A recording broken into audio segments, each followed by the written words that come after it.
انس بن مالک رضی اللہ تعالی عنہ سے مروی ہے، کہتے ہیں کہ انس رضی اللہ تعالی عنہ کی والدہ ام سلیم رضی اللہ تعالی عنہ کے پاس ایک یتیم لڑکی تھی۔ رسول اللہ صلی اللہ علیہ وآلہ وسلم نے اس یتیم لڑکی کو دیکھا تو فرمایا، کیا تم وہی ہو؟ تم تو بڑی ہو گئی ہو، تمہاری عمر لمبی نہ ہو۔ وہ یتیم لڑکی ام سلیم رضی اللہ تعالی عنہ کی طرف روتی ہوئی آئی۔ ام سلیم رضی اللہ تعالی عنہ نے کہا، بیٹی کیا ہوا؟ اس بچی نے کہا، اللہ کے نبی صلی اللہ علیہ وآلہ وسلم نے مجھے بددعا دی ہے، میری عمر یا کہا کہ میرا زمانہ لمبا نہ ہو۔ ام سلیم رضی اللہ تعالی عنہ اپنی چادر کو اپنے سر پر ڈالتے ہوئے جلدی جلدی نکلی۔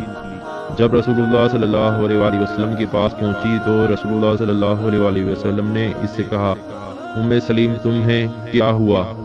اس نے کہا، اے اللہ کے نبی، کیا آپ نے میری یتیم بچی کے لیے بددعا کی ہے؟ آپ صلی اللہ علیہ وآلہ وسلم نے فرمایا، ام سلیم کون سی بددعا؟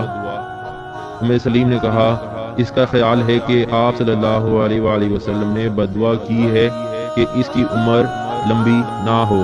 رسول اللہ صلی اللہ علیہ وآلہ وسلم مسکرا دیے، پھر فرمایا، ام سلیم کیا تم نہیں جانتی کہ میرے رب سے میری ایک شرط ہے جو میں نے اپنے رب پر لگائی ہے کہ میں بشر ہوں، میں اسی طرح خوش ہوتا ہوں جس طرح بشر خوش ہوتا ہے، اور اسی طرح غصے ہوتا ہوں جس طرح بشر یعنی انسان غصے ہوتا ہے۔